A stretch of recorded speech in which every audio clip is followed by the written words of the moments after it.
ఓం శ్రీమాత్రే నమః. శ్రీ గురుభ్యో నమః. శ్రీ లక్ష్మీ నరసింహాయ నమః. చాలా మందికి పేర్లు ఒకే రకంగా ఉంటాయి. జాతకాలు కూడా చాలా మందికి ఒకే రకంగా ఉన్న వ్యక్తులు కూడా కొంతమంది చక్కగా అష్టైశ్వర్యాలతో, సిరి సంపదలతో, సుఖ సంతోషాలతో ఆనందంగా ఉంటారు. కొంతమంది చాలా ఇబ్బందులు పడుతూ ఉంటారు. దేనికి? జాతకం ఒకే తీరు ఉన్నప్పటికీ కూడా దేనికి? కారణం ఏంటంటే మీ యొక్క పితృదేవతల అనుగ్రహం సరిగ్గా లేకపోవడం వల్ల కూడా సుఖ సంతోషాలు ఉన్నప్పటికీ, జాతకంలో చక్కగా మీరు అనుభవించే యోగం ఉన్నప్పటికీ సత్ఫలితాలు కలగవు. ఇది అర్థం చేసుకోవాలి. జాతకంలో యోగం ఉంటుంది, మనకు ఫలితం రాదు.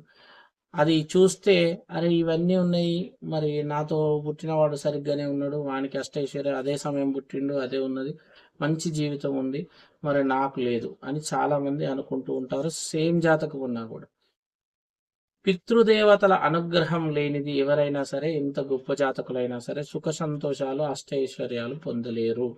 కనుక పితృదేవతల అనుగ్రహాన్ని పొందాలి.